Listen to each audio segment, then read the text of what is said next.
खाली इसकी सरफेस पे टेंशन होती है। ये जो एयर और ये जो लिक्विड है, इसके जो मॉलिक्यूल इंटरफेस है, सही डायग्राम बना दीजिए। इनकी जो बाउंड्री है, बाउंड्री मॉलिक्यूल्स है, बस वो टेंशन में। सिर्फ बाउंड्री के जो मॉलिक्यूल्स हैं वो टेंशन में है। मैं बहुत अच्छा पढ़ाता हूँ ये चैप्टर मेरे ख्याल से।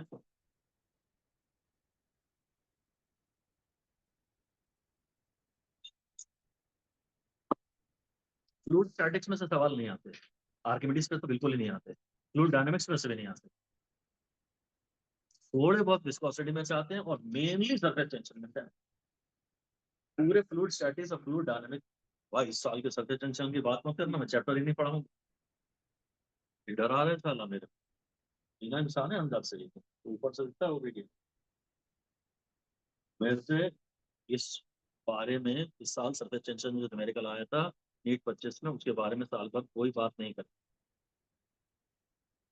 वो मुझसे नहीं बनता और मैं उसे सीखना भी नहीं चाहता।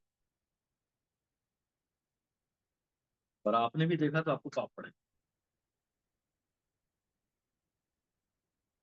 अरे ये सब बढ़िया, देखो नो टेंशन वाली बातों में मस्त रहो।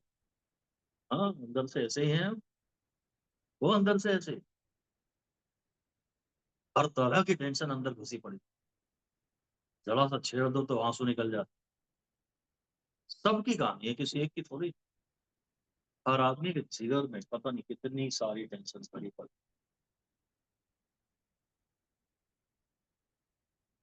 है। पानी बढ़िया है, इसमें सिर्फ सरफेस में टेंशन है, अंदर नहीं है। और इंटरफेस वगैरह मैंने लिख दिया, लिखिए हेडिंग दे दीजिए, reason of surface tension. Surface tension का कारण,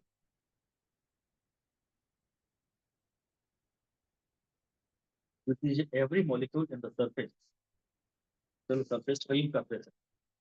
every molecule in the surface film, ये मत पूछना सरफेस फिल्म क्या होती है। Every molecule in the surface film is being attracted is being attracted by other molecules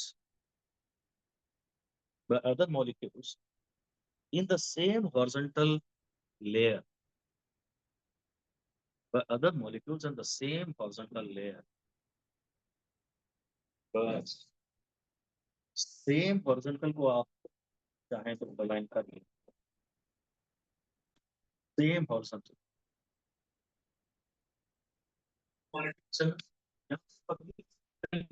surface पे, और वैसे ही जैसे आप जानते हैं, चाय आपने पीने को रखी, गरम गरम चाय थी, थोड़ी देर को आपने रख दी, उस पर मलाई जम गई। बस वो जो मलाई जम गई वही सरफेस पे। सरफेस टेंशन के नाम पे आपको वो मलाई ही इमेजिन करनी चाहिए, चाहे दूध पे चाहे चाय। टेस्टी तो अच्छी लगती है वो चाय वाली, खाते हो निकाल दो, मैं तो खा जाता हूँ। अक्सर देखो यहाँ जो मॉलिक्यूल है ना, उसको मॉलिक्यूल भी अट्रैक्ट, मॉलिक्यूल ऐसा दिखाई रहेगी। और इधर दोनों तरफ अट्रैक्शन का फोर्स दिखाइए। हॉरिजॉन्टल लेयर मेन बात है, हॉरिजॉन्टल लेयर मेन बात है, दोनों तरफ इस पे फोर्स दिखाइए। इसलिए, और ये तो वो इक्वल एंड ऑपोजिट फोर्स जब लगते हैं तभी तो इक्विलिब्रियम आता है। तभी तो फोर्स का नाम डिफॉर्मिंग फोर्स होता है। तभी तो इस सबसे रिलेटेड एनर्जी का नाम इलास्टिक पोटेंशियल एनर्जी होता है। इलास्टिसिटी में भी तो यही था। एक रॉड को पहले दो इक्वल एंड ऑपोजिट फोर्स लगा है, तो एक तरफ का फोर्स इक्विलिब्रियम के लिए जिम्मेदार है और एक तरफ का फोर्स डिफॉर्मेशन पैदा करता है। यहाँ पे भी तो वही सब हो रहा है। ऐसे ही लिख दीजिए कि here the some discussions are similar to that of elasticity. Some discussions are similar to that of elasticity.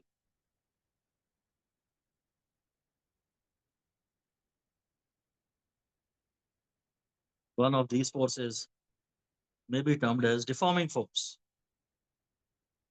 इसमें से एक फोर्स को आप चाहें तो डिफॉर्मिंग फोर्स कह सकते हैं।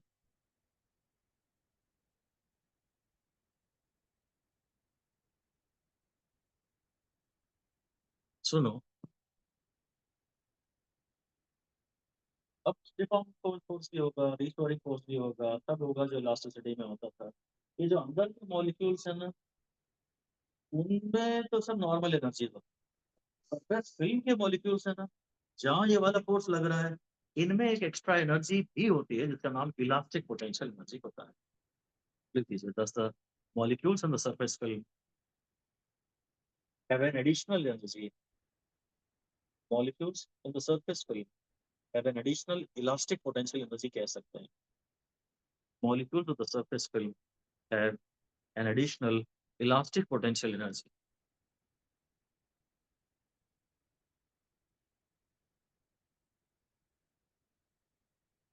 This energy is also called surface energy. Surface energy को underline कर सकते हैं।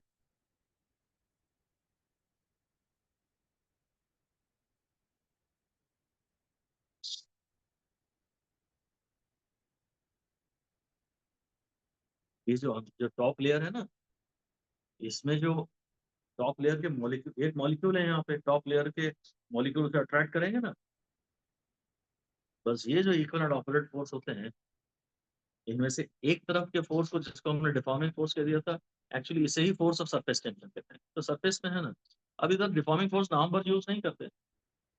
लिख दीजिए here in this chapter, force is called,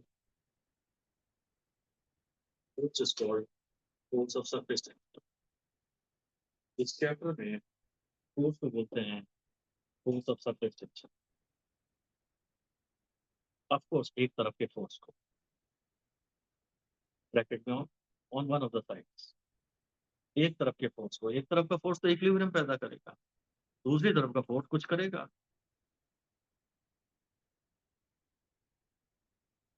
property का नाम है सरफेस टेंशन, और उससे जो फोर्स पैदा हो रहा है उसका नाम है फोर्स ऑफ सरफेस टेंशन। ज्यादा इंपॉर्टेंट है हमारे लिए, हम तो इसको चलो अच्छा देख, तो पहले तो ये लिख देते हैं, हेडिंग दे देते हैं सरफेस टेंशन। फिर से सरफेस टेंशन, अब मैं इसका फॉर्मूला बनाना चाह रहा हूँ या मैथमेटिक्स बनाना चाह रहा हूँ, तो लिख दीजिए force per unit length. Force per unit length, ये तो यही है definition, on an imaginary line, on an imaginary line on the interface, on imaginary line on the interface, bracket में टुवर्ड्स वन साइड। फोर्स हम एक side ही consider करेंगे, ये वाला ऊपर से अगर इसका टॉप व्यू देखेंगे, अगर आप ऊपर से देखेंगे तो पानी ऐसा दिखेगा, ये टॉप व्यू है, इस डायग्राम का कोई खास में तो नहीं।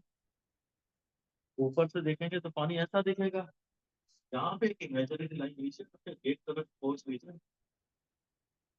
टी का फॉर्मूला है एफ बाय एल। ये डायग्राम शायद मेरे को बनाना है, मगर इसीलिए केवल तो ये बताना है कि भाई ये फोर्स टेंजेंशियल है, तो उसकी डायरेक्शन दिखानी है। ऊपर से मुझे फोर्स पूरा वही, मलाई बनी है, वो मलाई थोड़ी सी खिंची हुई तो दिखती है ना कुछ, जो दूध के ऊपर या चाय के ऊपर मलाई बनी है, वो खिंची हुई दिखती है, तो वो टेंशन, बस वही कुछ टेंशन के कारण है।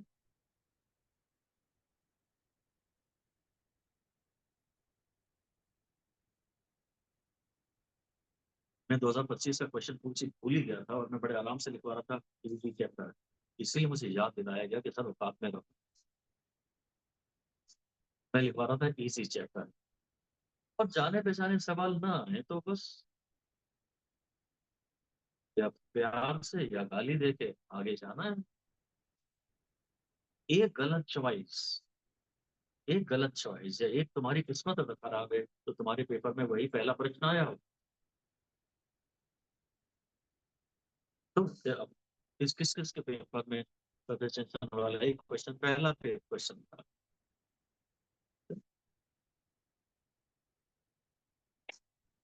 तुम तो खैर बहुत ही पत्थर इंसान हो, समझदार हो, इंटेलिजेंट हो, तुम्हें घंटा कोई फर्क नहीं पड़ता। ये बहुत समझदार लड़का है इस काम में, ये ऐसे हर किसी से नहीं कांपता। आ जाओ लड़ने, कौन हार है, भिड़ने के लिए तैयार। ऐसी पर्सनालिटीज को हेल्प मिलती है कि हमें नहीं फर्क पड़ता, हमको पता है तेरी ऐसी की तैसी थूक देंगे साले पे, एक नहीं छोड़ेंगे हम तो, गुस्से में तीन छोड़ देंगे, चौथे से स्टार्ट करेंगे। ये अगर आप में समझदारी है, आप बाहर जा रहे हैं, हर किसी से तो नहीं लड़ सकते ना, तो ऐसे हर क्वेश्चन से क्यों लड़ना है? You have to choose your battles. हर किसी से तो नहीं लड़ सकते ना, हर बात पे तो नहीं लड़ सकते ना मम्मी से।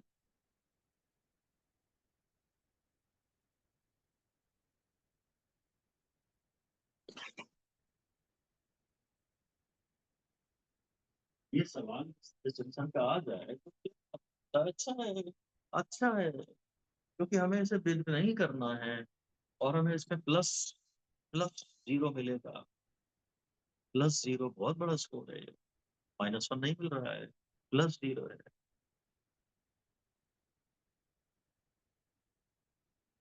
और आपका टाइम मैनेजमेंट भी सुधर गया। अब आपको एक क्वेश्चन कम करना है, बिना किए आपका खून बढ़ गया, और माइनस वन होने से आपने बचा लिया, समय भी बचा लिया।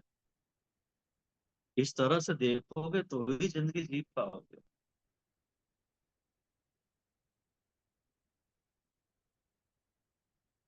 किस किस से लड़ेंगे, कितना ही बॉडी बिल्डर हो, 45 के 45 से लड़ जाएंगे क्या? 45 लोग तुमसे लड़ने आ गए, तुम सबसे लड़ लोगे एक एक करके? किसी से तो बोलोगे नहीं, तू ज्यादा मोटा दिख रहा है, साइड में हो, नहीं लड़ना तेरे से, अगला आओ।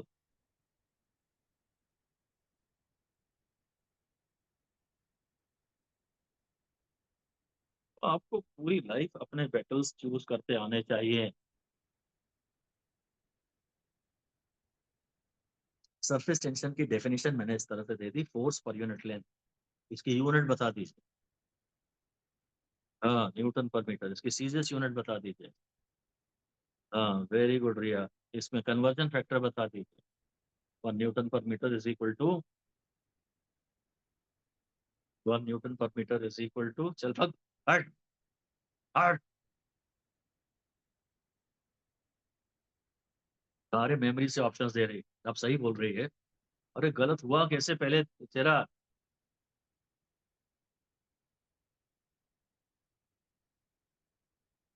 आंसर गलत आया ना, अब तूने पूछा ही किया और हमें मतलब नहीं। फाइनल तो सुन लिया, तो तेरा सही भी है।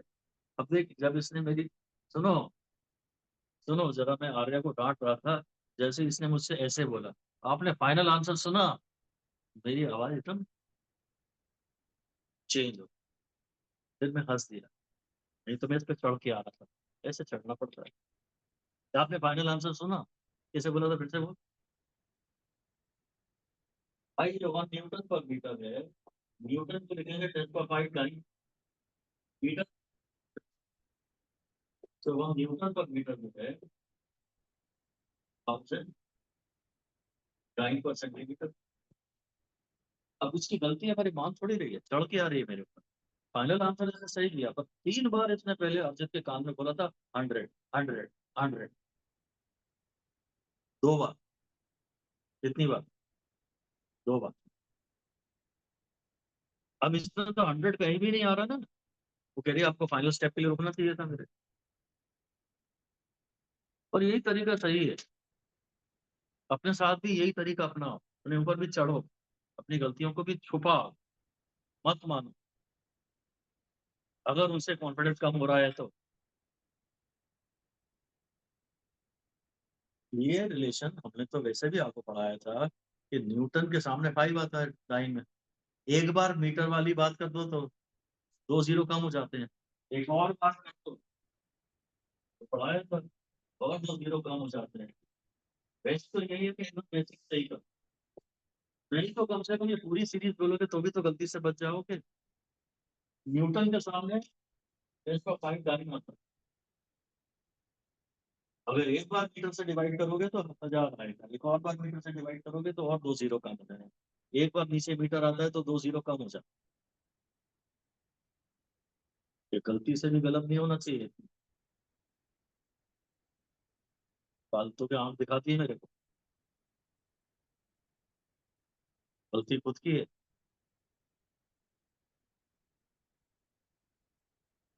ये जरा से कन्वर्जन फैक्टर्स हैं, पर इस चैप्टर में ये काम आएंगे, इंपॉर्टेंट है। फोर्स कांस्टेंट वाले जो थे, स्प्रिंग कांस्टेंट वाले जो थे, वहां भी फॉर्मूला यही था, फोर्स पर यूनिट लेंथ। ठीक है ना, टेंशन का फॉर्मूला है फोर्स पर यूनिट लेंथ। ये न्यूमेरिकल में हाँ थोड़ा बहुत काम आ सकता है, चलो ठीक है, फॉर्मूला है तो 5 स्टार दे देते हैं। नहीं, एक काम करो, हेडिंग दे दो, फोर्स ऑफ सरफेस टेंशन। अभी तक सरफेस टेंशन, अब हेडिंग है फोर्स ऑफ सरफेस टेंशन। और फॉर्मूला है F is equal to F by L, तो F इक्वल, और हाँ इस पे 5 स्टार दे, इस पे 5 स्टार दे दो, बड़ा इंपॉर्टेंट है। पूरा पूरा एग्जाम में आता है क्वेश्चन। और बोल दीजिए hair there's a possibility of heavy possibility of silly mistake, heavy possibility of silly mistake in deciding L, in deciding the effective length,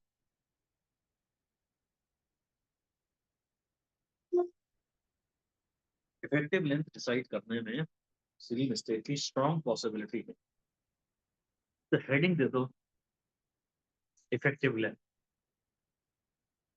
effective length।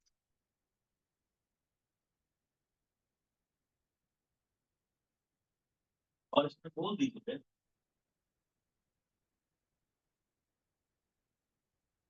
कि it is the total length of contact, total length of contact between the solid and the liquid molecules, total length of contact between the solid and the liquid molecules। ये तो मैंने imaginary line ली थी। Normally ये क्या करते हैं पानी पे, जैसे ये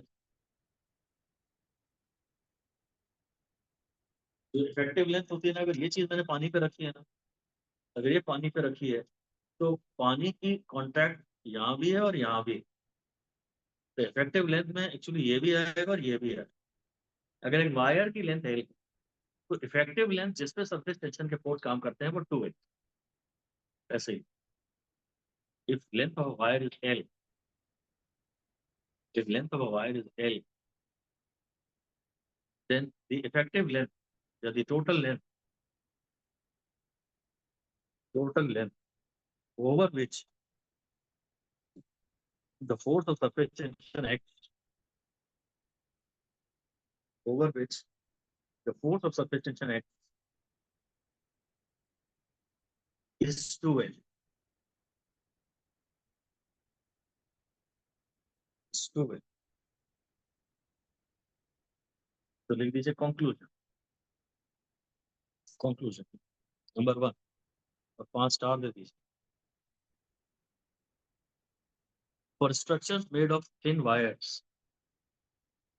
for structures made of thin wires, L effective, L effective is equal to 2 into perimeter, L effective is equal to 2 into perimeter। इस पूरे चैप्टर में 3 जगह या 4 जगह ये लड़ाई मचेगी कि 2 से मल्टीप्लाई करना है या नहीं करना।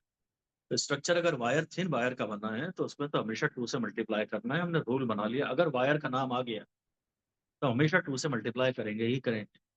नंबर 2 लिख लीजिए इसी में, for plate like structures, plate like structures, lamina plate है या lamina, the length of the,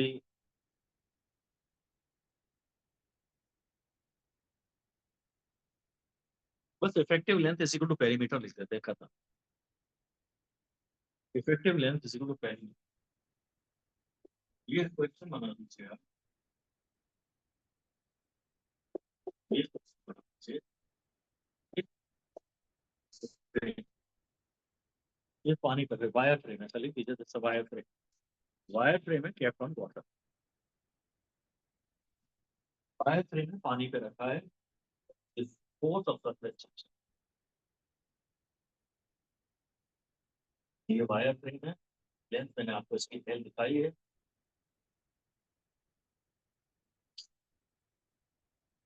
क्या तो मैंने गलत सुना है, तुम इसका आंसर गलत तो दे ही नहीं सकते आपसे, तुम थोड़ी ना आ गया, तो गलत नहीं हो सकते। तो मैंने शायद गलत सुना है। जरा मेन जो मैं सुनना चाहता हूँ, कुछ और से बोलना चिल्ला के। एट, जो मैं सुनना चाहता हूँ उसका आंसर है एट।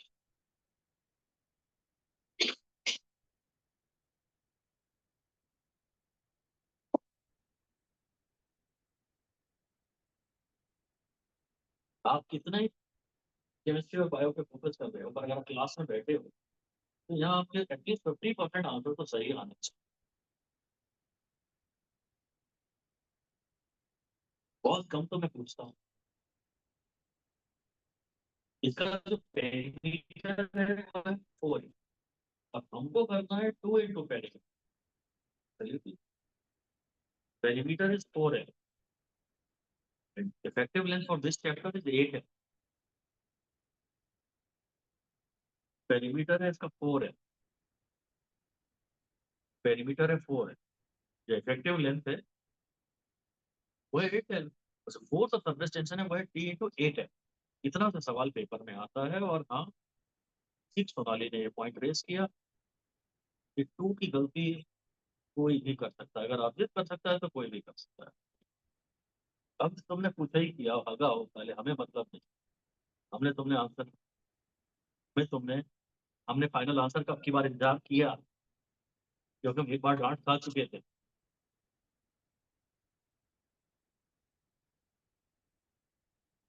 8 सुनना था मुझे। पर हर आदमी अंडर कॉन्फिडेंट रहता है। मेरे हिसाब से तो इस साल लावण्य बहुत ही स्ट्रांग परफॉर्म कर रही है।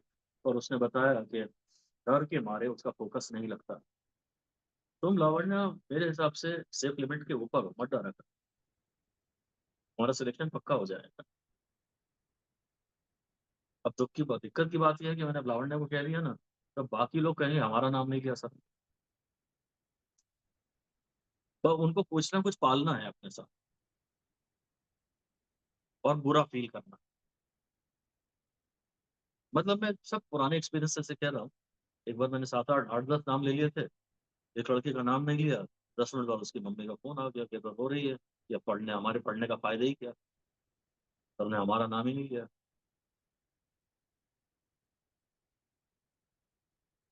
खैर नहीं हुआ उसका अफसर,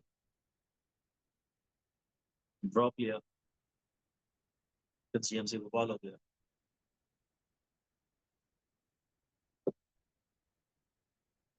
पर चूंकि मैंने उसका नाम नहीं लिया था उस लिस्ट में, उसलिए ड्रॉप मेरे यहाँ से नहीं लिया, उससे कहीं और से लिया। लावण्य, आप अपना डर कम कर सकती हैं अगर आपको मुझ पर विश्वास है।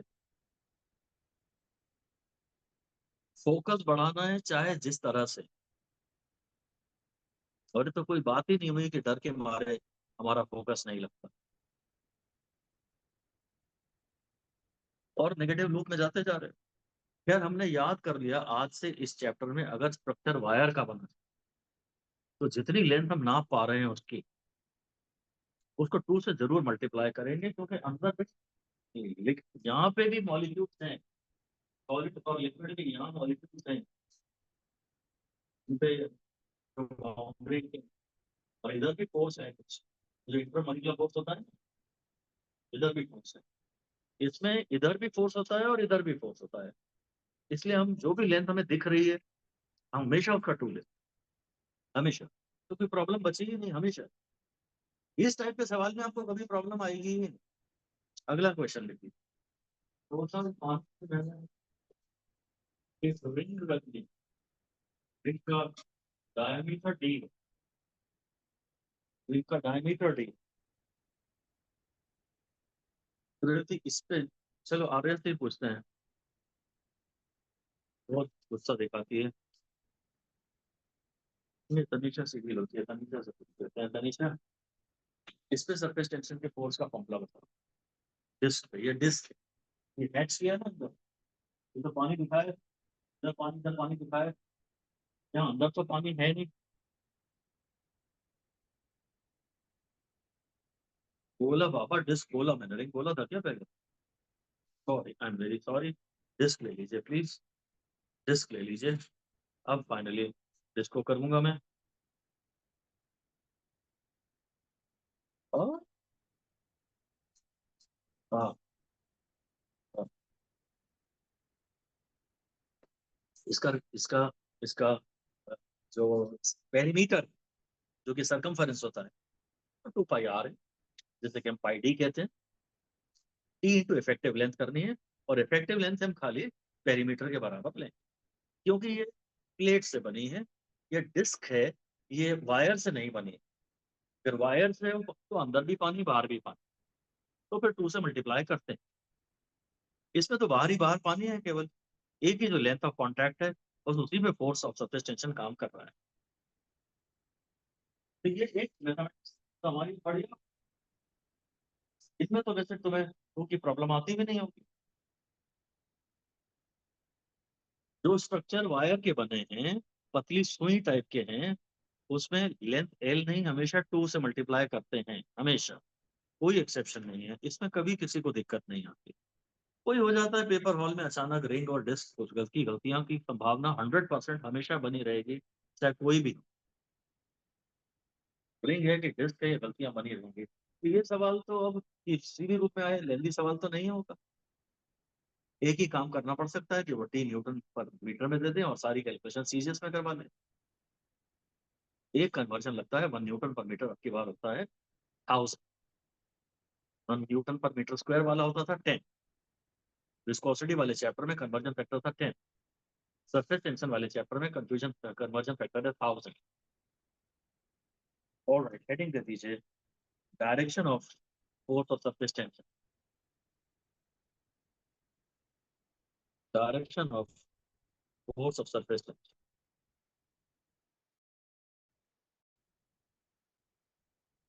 ये अच्छा है वैसे तो, कई थियोरेटिकल सवालों में बड़ी गद्दारी हो जाती है, 3 स्टार तो दे ही सकते हैं, 3 स्टार तो दे ही दीजिए।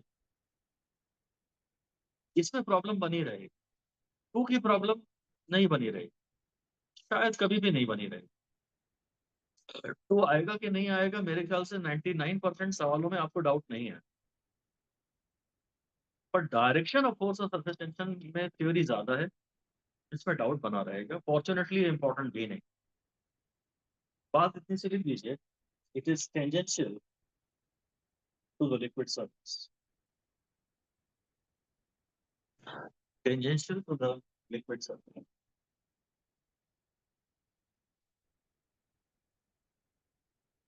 To reduce the area, tangential to the liquid surface, to reduce the area, bracket में लिख लीजिए, tends to the film tends to contract,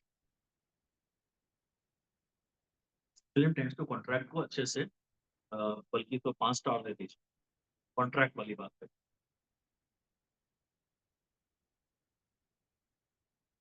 दो बातें हैं अंडरलाइन करने लायक, चाहे तो आप दोबारा उन बातों को लिख लें। नंबर 1 टेंजेंशियल, दो मेन पॉइंट है, दोबारा लिख लें। Number 1 tangential, number 2 contract.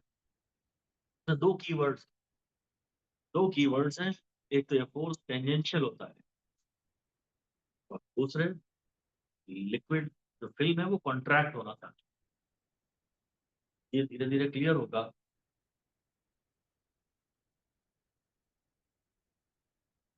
Tangential है तो समझ में आता है, क्योंकि मैंने कहा ही था तो, इसकी एयर में और तो डायग्राम में बना ही रहे थे। हाँ, मैं इस पर सीधे, तो आपको आता तो है, लिख दीजिए। इंपॉर्टेंट है, काफी ज्यादा इंपॉर्टेंट है। A needle, iron needle is kept gently, iron needle is kept gently on water surface। लोहे की सुई है, धीरे से पानी की सतह पर रख दिया जाता है, kept gently on water surface and it floats, and it floats due to the force of surface tension, due to the force of surface tension। Define DEFING, define Archimedes principal. Define Archimedes principal. ये Archimedes principal के against हो रहा है जो भी हो रहा है। पर भाड़ में कि आर्किमिडीज को तो हमें सिर्फ गाली देनी है, हमें उससे कोई लेना देना ही नहीं, हमें उसका सवाल आ ही नहीं सकता। इसका नाम फालतू डराने के लिए दिया है। और वैसे भी कह रहा है कि जो आर्किमिडीज प्रिंसिपल के हिसाब से होना चाहिए था वो नहीं हो रहा। भाई असल में लोहे की डेंसिटी होती है 7.8, चलो 8 मान लेते हैं। पानी की डेंसिटी होती है 1। तो हल्की भारी बॉडी एयर की थोड़ी ना डूब जाती है। हम तो यूं इमेजिन करा रहे हैं कि अगर तुम सुई डाल रहे हो वो चाय पे, वो खाल तो बनी गई है, क्या बोलते हैं उसको, फिल्म तो बनी गई है।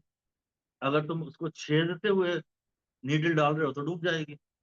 और उस चाय की फिल्म पे धीरे से रख दो तो शायद तैरने लगे।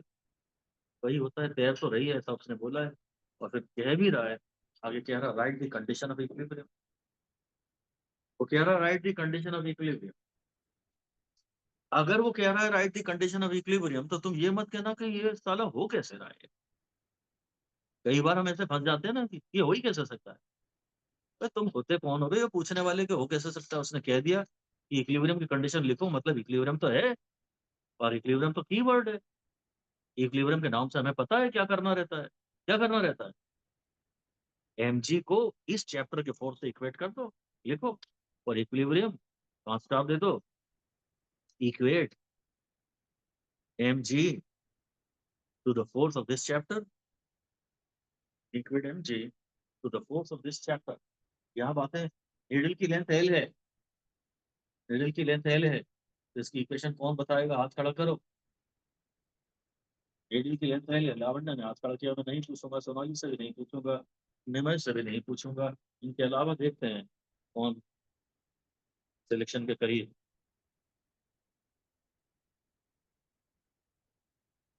बोल। सर, हाँ बोल। mj equals to t into 12। शाबाश, वेरी गुड अप, एक्सीलेंट। भाई नीडल तो थी, इसका क्रॉस सेक्शन है। हाँ, नहीं ना, तो फोर्स है ना, रियल का वो यहाँ भी है, यहाँ भी पोटेंशियल है ना। और ये एम जी है, एम जी इसको टी, और ये चैप्टर मैंने तो बोला था नीडल की लेंथ है। तो नीडल स्क्वायर तो है नहीं। सुई तो ऐसी ही होती है, वायर की बनी हुई होती है। और वायर नुमा स्ट्रक्चर्स में, वे स्ट्रक्चर जो वायर बने होते हैं, उसमें जो भी पेरीमीटर होता है उसका डबल लेते हैं। इधर भी पानी के फोर्सेस असल में 3 है, एयर लिक्विड पानी, तीनों है ना। तो यही यही इन्हीं मॉलिक्यूलों पे सरफेस टेंशन का फोर्स एक्ट करता है बस। एयर और लिक्विड और पानी, जहाँ 3 होते हैं वहां सरफेस टेंशन का फोर्स हम लेते हैं। एयर, सॉलिड, सॉलिड, लिक्विड और पानी। अब ये मत ज्यादा इनकी थियरी पे ज्यादा ध्यान मत देना कि एयर और लिक्विड होनी चाहिए, कि लिक्विड और सॉलिड होनी चाहिए, इनकी थियरी पे ध्यान मत देना। यही होगा ना जो भी होगा। इधर की मॉलिक्यूल्स की लेयर अलग है जिन पे फोर्स एक्ट कर रहा है, इधर के मॉलिक्यूल्स की लेयर अलग है जिन पे फोर्स एक्ट कर रहा है। mg को T/12 करूंगा, रायता फैला सकता है वो कहेगा साहब सुई का डायमीटर बताओ। मैं मास को लिखूंगा डेंसिटी वॉल्यूम, सिलेंडर है, वॉल्यूम को लिख लूंगा बाई आर स्क्वायर एल। लेंदी बनाना है ना सवाल, तो नहीं करूंगा, बस तो सवाल तो जाना पहचाना आएगा, कैलकुलेशन लेंदी होगी। जो सवाल कॉमन हो चुके हैं वो लेंदी कैलकुलेशंस के साथ आएंगे।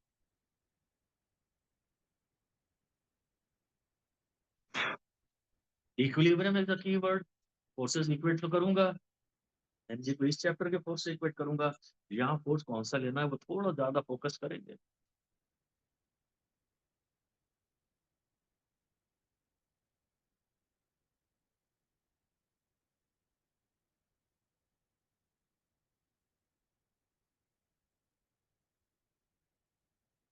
तो चलो हेडिंग दे देते हैं, थोड़ी सी थियरी खोल देते हैं। Effect of addition, effect of addition of salt oblique sugar. Salt या शुगर मिला दें तो मतलब सरफेस टेंशन पे क्या फर्क पड़ता है, थोड़ी सी थियरी पढ़ा रहे तो बस ऐसा ही लिख दीजिए, इंक्रीजेस, बढ़ जाती है। और फिर हेडिंग दे दीजिए अपने, effect of soap and kerosene, effect of soap and kerosene. तो सोप और केरोसिन में डिक्रीजेस।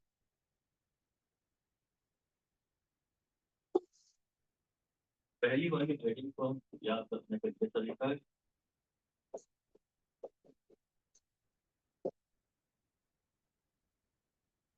पहले मैंने लिखा सेंसुरी, सॉल्ट एंड शुगर से इंक्रीजेस, और बाद में लिखा सोप, सोप और केरोसिन से डिक्रीजेस।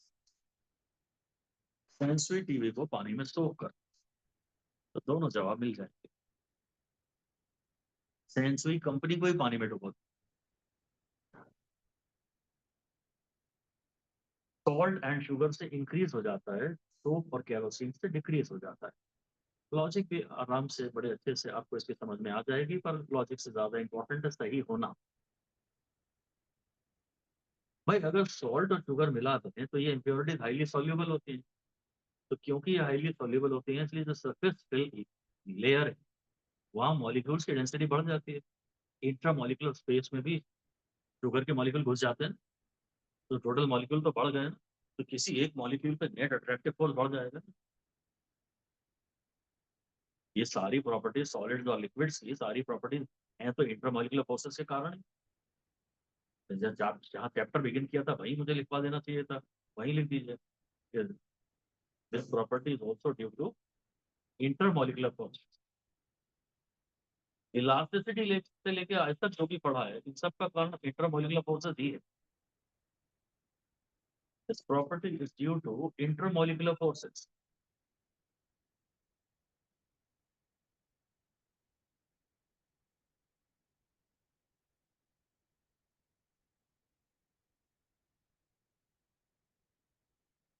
अभी बात ना, तो हम अब रीजन इसका लिखवा नहीं रहे, सोप और केरोसिन के मिलाने से डेंसिटी बढ़ गई ना, सोप और सॉरी सॉल्ट एंड शुगर,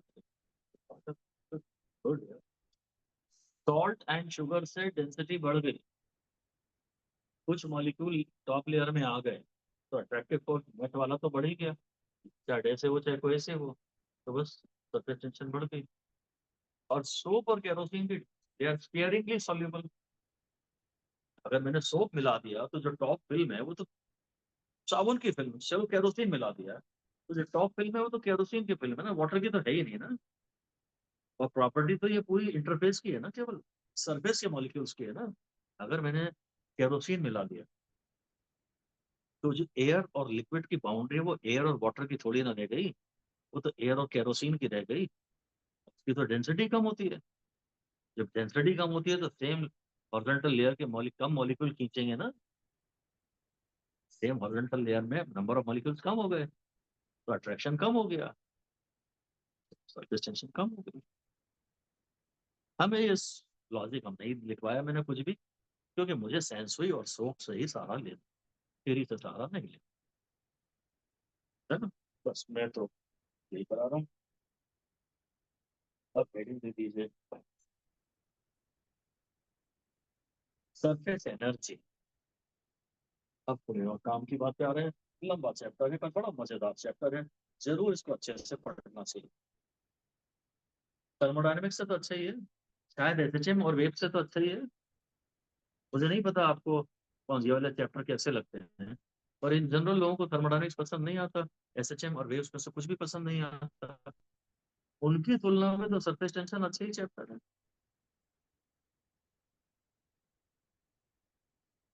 वो भी हम अच्छे से ही करेंगे, वो भी बड़े ही होते हैं। पर कॉन्फिडेंस आ पाना मुश्किल है थोड़ा सा। हीट अपने आप में काफी लंबा चैप्टर हो जाता है ना, पूरे हीट में से कहीं भी थोड़ा बहुत पसंद नहीं आया तो हम पूरे हीट को गालियां देना शुरू कर देते हैं।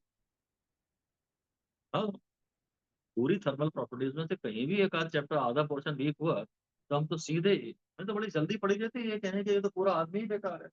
हमें कभी थोड़ी ना कहते हैं, किसी भी आदमी के बारे में आपने जीवन में कहा था, एक भी इंसान आपके जीवन में है क्या जिसमें आपने कहा हो इसमें ये अच्छा है ये बुरा है? आप पूरे आदमी को अच्छा कहते हैं या पूरे आदमी को बुरा कहते हैं? बता। जो आपको थोड़ा बहुत ठीक लग रहा है उसकी आप बुराइयां भी नहीं देखते, जो आपको थोड़ा बहुत बुरा लग रहा है उसकी आप बहुत सारी अच्छाइयां भी नहीं देखते। तो यही पूरे चैप्टर के बारे में होगा कि नहीं होगा? आपने कभी कहा मम्मी को कि मम्मी तुम में ये बात खराब है पर ये चीज तुम्हारे में अच्छी है? तुमने हमेशा खराब बातें ही फैलाई, अपने मन में भी उनकी खराब बातें ही दोहराते रहते।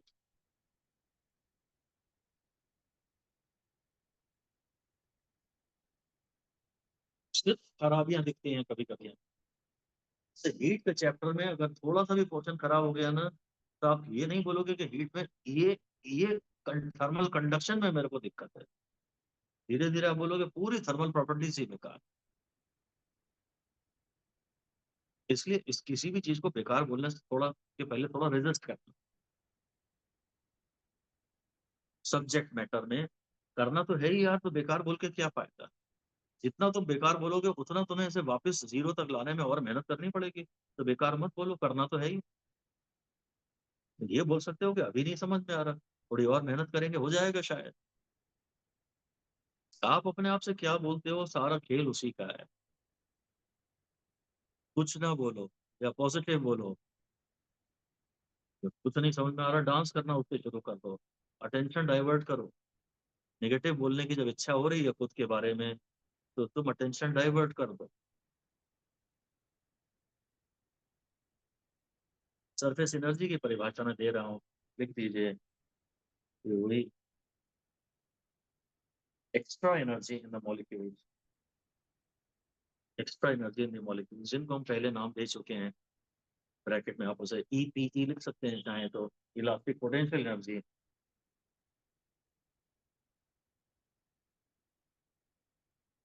बस। ये जो सरफेस फिल्म के मॉलिक्यूल्स है ना, इन मॉलिक्यूल्स में एनर्जी अंदर के मॉलिक्यूलों की तुलना में ज्यादा होती है। अंदर पोटेंशियल एनर्जी होती है, काइनेटिक एनर्जी होती है, हीट एनर्जी होती है। वो सब तो टॉप लेयर के मॉलिक्यूल्स में भी होती है सारी प्रॉपर्टीज। बट टॉप लेयर के मॉलिक्यूल्स में एक एक्स्ट्रा एनर्जी है ना, ऐसा लिख दीजिए, this energy is apart from kinetic energy, potential energy etcetera.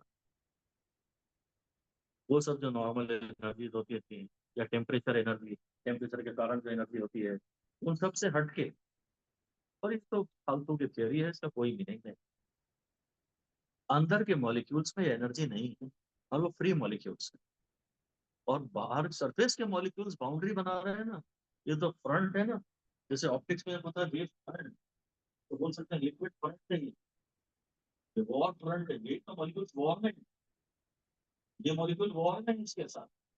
ये अगर पहले हम देखिए ये फिल्म बनी रहेगी। ऑप्टिक्स में हम बोलते हैं वेव फ्रंट, ये वॉर वॉर फ्रंट। ये जो वॉर की फ्रंट लाइन है वॉर फ्रंट है। ये तो साइड का सैनिक है, सेनापति। ये जो है ये लिक्विड का फ्रंट है। यही हमारी सरफेस है। इसके इनमें एनर्जी ज्यादा है इनके तुलना। और ये मॉलिक्यूल अंदर के फ्री मॉलिक्यूल कहलाते हैं, ये फ्री मॉलिक्यूल नहीं। ऐसा भी कहीं लिख दीजिए कि molecule inside of the free molecules. Molecule inside, अंदर के जो मॉलिक्यूल होते हैं वो सब फ्री मॉलिक्यूल होते हैं। But molecules on the surface, surface are not free.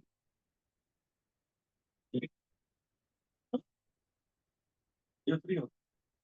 क्या होता है, पूरी कहानी ये है कि रिवर पर ना 10 मॉलिक्यूल है, इसमें अट्रैक्टिव फोर्स जीरो हो जाएगा ना। तो नेट अट्रैक्टिव फोर्स जीरो होगा। हालांकि 11th में सब थियरी अच्छे से पढ़ाई जाती थी, अब काम की नहीं है। यहाँ जो मॉलिक्यूल है ना, इसका जो स्फीयर ऑफ इन्फ्लुएंस है वो आइडेंटिकल मॉलिक्यूलों से भरा हुआ है। इसका नेट फोर्स जीरो है। ये काम की बातें नहीं है, उन्हें छोड़ दे रहे हैं। इसी तरह याद ना, इनके कंधों पे जिम्मेदारी है ना, ये फ्री नहीं है भाई। ये फ्री नहीं है, आप घर के बड़े बेटे हैं, आप फ्री नहीं है। ये छोटा वाला फ्री है साला, ये मस्त घूम रहा है।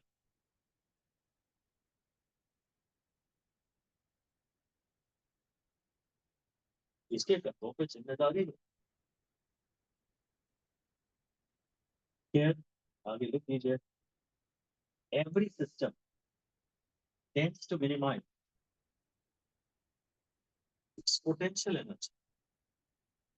Every system tends to minimize its potential energy. एक स्टार और फिर आगे लिख दीजिए surface energy is contained in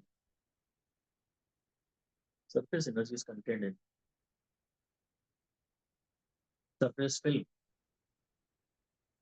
film में एनर्जी भरी होती है ना, अंदर तो होती नहीं है, फिर इसलिए आगे लिख देते हैं, कंक्लूजन लिख देते हैं। कंक्लूजन, इन दो बातों का कंक्लूजन ये है, more the surface area greater will be the surface energy. Surface area जितना ज्यादा होगी, सरफेस एनर्जी उतनी ज्यादा होगी। More the surface area greater will be the surface energy.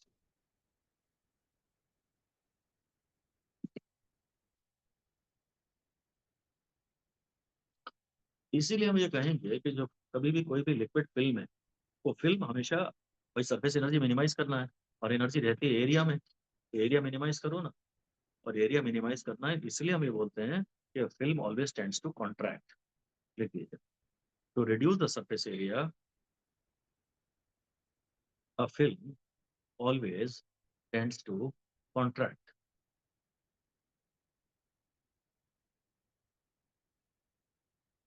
इसको रट ले,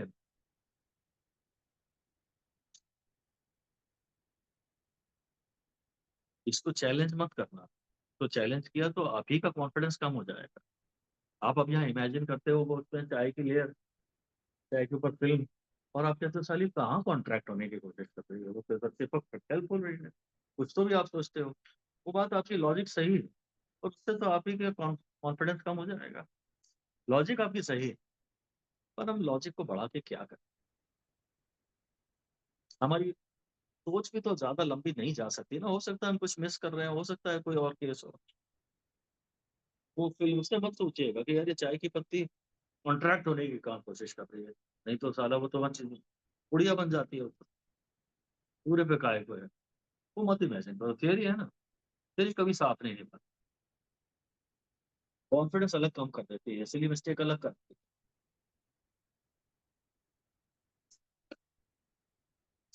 भाई अब हेडिंग दे दीजिए, shape of a liquid drop. Shape of a liquid drop,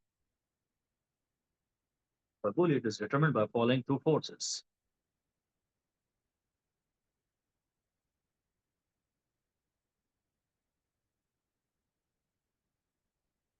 shape of a liquid drop is determined by following two forces. जैसे मैंने कहीं कोई स्टार स्टार नहीं दिया है, इंपॉर्टेंट नहीं है। नंबर वन लिख दीजिए, force of gravity. Number one है फोर्स ऑफ ग्रेविटी, और नंबर टू है force of surface tension. Force of surface tension dash करके लिख दीजिए, for very small drop, for a very small drop mg can be neglected, mg can be neglected, and therefore the shape is determined, the shape is determined mainly by the force of surface tension. Shape is determined mainly by the force of surface tension, and therefore small dew drops, जो ओस की पानी की बूंदें होती हैं, ओस की small dew drops are perfectly spherical. जो छोटी बूंदें होती हैं वो तो परफेक्टली स्फेरिकल होती है।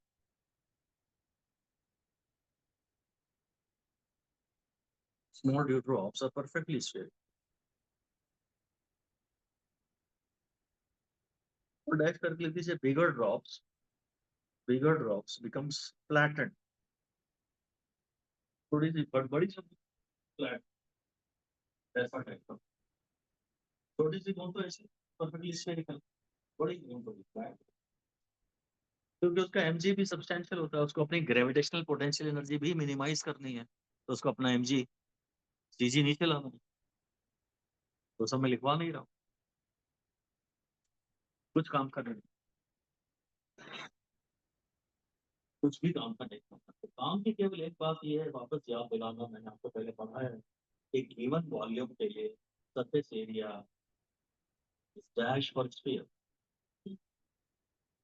ये मेरे को कभी इच्छा से क्लियर याद नहीं रहता, मैं कंफ्यूज तो होता रहता हूँ। ठीक तो बोला है आपने, पर लिख दीजिए 5 साल देखे for a given volume surface area is minimum for a sphere। Given volume के लिए स्फीयर का सरफेस एरिया मिनिमम होता है। ये मैंने जो टूल्स पढ़ाए होंगे तो शायद बताया हो, पर ये मुझे कभी क्लियर नहीं रहता, कभी याद नहीं रहता।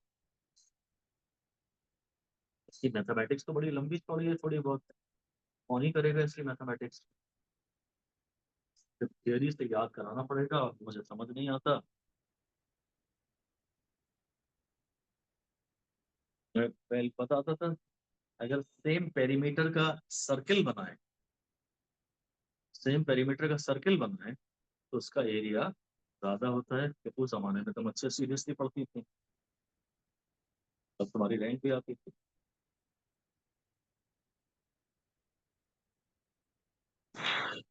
अच्छी बात कर रही थी भाई। इसमें शेप,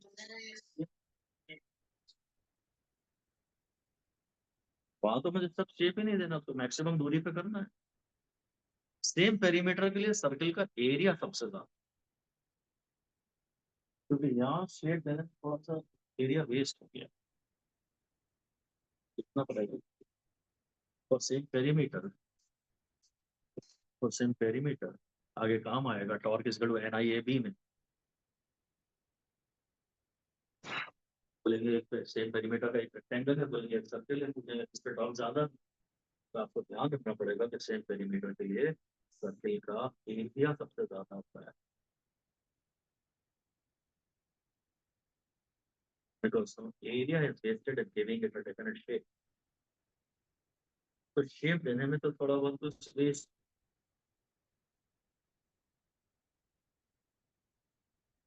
तो दोनों चीजें म्यूचुअली कॉन्ट्राडिक्टरी है, तो मुझे तो नहीं याद। पेरीमीटर और सर्किल का एरिया ज्यादा क्लियर हो, तो वॉल्यूम का सेम वॉल्यूम के लिए एरिया कम। मुझे तो ये याद नहीं है। मैथमेटिक्स में अगर करने पे आप मुझे इजाजत दे दें या आपके बस की हो, तो आंसर आ जाए। मैं दोनों चीजें मैथमेटिक्स से बड़ी आसानी से निकाल लेता हूँ, ज्यादा टाइम भी नहीं लगता वैसे। पर एक इनर्शिया तो है। एग्जाम हॉल में इनर्शिया और हैवी होता है, अगर आप नहीं करोगे, आप कर भी सकते हो, तो भी आप इसे पेपर हॉल में कौन मैथमेटिक्स डाल के चेक करेगा। अगर आपने 100 बार भी किया होगा ना इसे घर पे, तो भी एग्जाम हॉल में आपका लालच आएगी कि यार छोड़ो, आता तो है, जो भी याद आ रहा है उसी से काम चला लेते हैं। आप मेरी बात सुन रहे हो, समझ रहे हो। 100 बार आपने जो चीज डिराइव करके देखी है ना, उसको भी आप पेपर हॉल में डिराइव नहीं करोगे, क्योंकि अंदर से मेमोरी से आवाज आ रही होती है ना, कितना कठिन है पेपर देना इन सब कारणों से। हर चीज तो साली सिली मिस्टेक करा रही है। तो वास्तव में इसका ऑब्जेक्टिव पेपर होना ही नहीं चाहिए। ऑब्जेक्टिव पेपर बहुत गलत पेपर है, आपको जांच ही नहीं पाता। आपकी एबिलिटीज का सही रिप्रेजेंटेटिव ऑब्जेक्टिव पेपर देता ही नहीं है, क्या करें। यूपीएससी बढ़िया है, सही टैलेंट को सिलेक्ट करता है, क्योंकि सब्जेक्टिव पेपर है।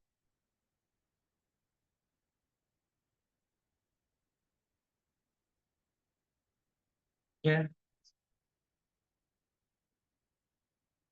सुनिए, अब मेरे को ये याद तो कराना ही है, आपके पास कोई तरीका हो तो याद करा दीजिए कम से कम। इसको यही मैं तो यही पढ़ाता हूँ कि हमारा जो चेहरा है वो स्फीयरिकल है, क्योंकि स्फीयर में भगवान को ये चमड़ी कम बनाना पड़ता है। सेम वॉल्यूम से एक बार मुझे मेरे को क्यूबिकल चेहरा बनाना था, वो रोड जैसा। भगवान के पास चॉइस थी कि भाई क्यूबिकल चेहरा बना दे, जैसे संदर्भ का है, देखो थोड़ा बहुत, थोड़ा शेप ऐसे है ना। एक हमारी रिया का है स्फेरिकल। तो सेम वॉल्यूम के लिए सरफेस एरिया कम होना चाहिए। तो फिर स्फेरिकल शेप में ऐसा होता है, और इसीलिए हम बोलते हैं कि पानी की बूंदें स्फेरिकल। ऐसे ही लिख दीजिए, rain drops are sphere, rain drops are sphere.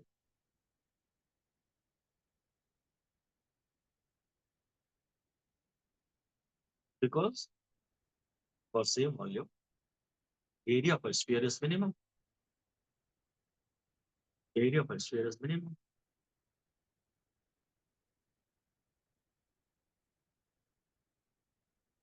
And if area is minimum, surface energy will be minimum. Area minimum होगा तो सर्फेस एनर्जी मिनिमम होगी, और हमें हर चीज मिनिमम पे रखनी है। हो सकता है वो असर्शन रीजन में पूछे कि पानी की ड्रॉप्स स्फेरिकल होती हैं, और रीजन में बोल दे it is based on surface tension. Explain कर रहा है कि नहीं? सब कर रहा है, सब प्रॉपर कर रहा है। सरफेस टेंशन की प्रॉपर्टी के ही कारण हमें रीजन ज्यादा डीप पता है, इसलिए तुम कहते हो एक्सप्लेन नहीं कर रहा। कई बार जब रीजन डीप, बचपन में अगर कभी तुमने किसी ने पढ़ा है कि पानी की ड्रॉप्स स्फेरिकल क्यों होती है, तो उसका तो रीजन सरफेस टेंशन ही बताया गया था। अभी तुम्हें ज्यादा डीप पता है तो तुम कहते हो पूरा ढंग से एक्सप्लेन नहीं कर रहा। ज्यादा नॉलेज बहुत हानिकारक, बहुत हानिकारक।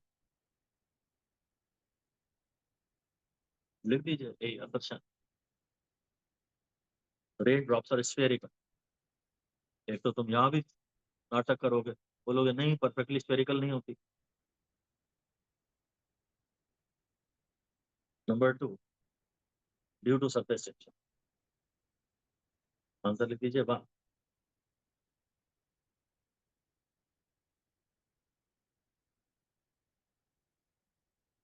लड़ने को हम लड़ सकते हैं कि कहाँ साहब, कहाँ कहाँ, इसने तो कोई बात ही नहीं की।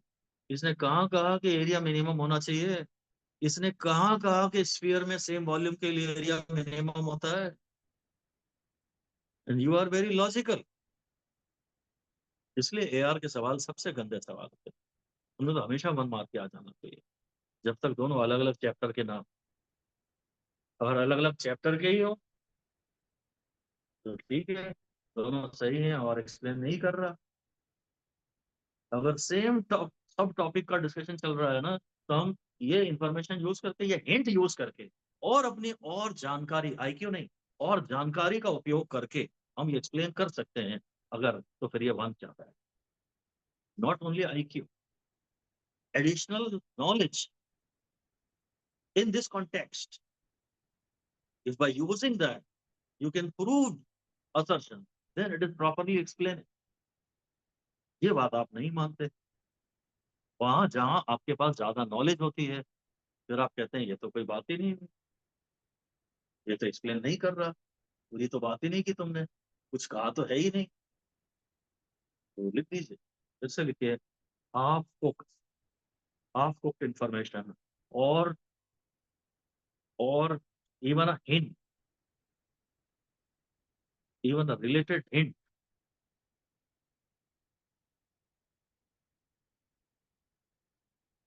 can be used to explain, can be used to explain।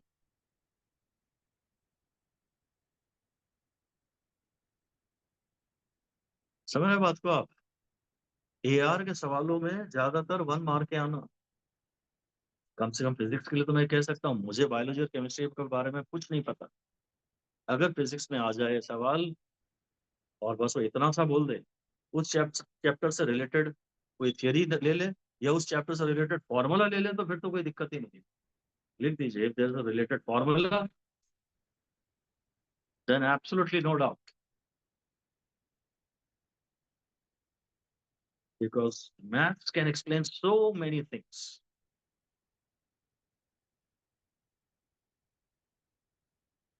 बहुत सारी थियरी को मिला के मैथ्स बनती है, एक फॉर्मूले में तो बहुत सारी थियरी समाई हुई होती है।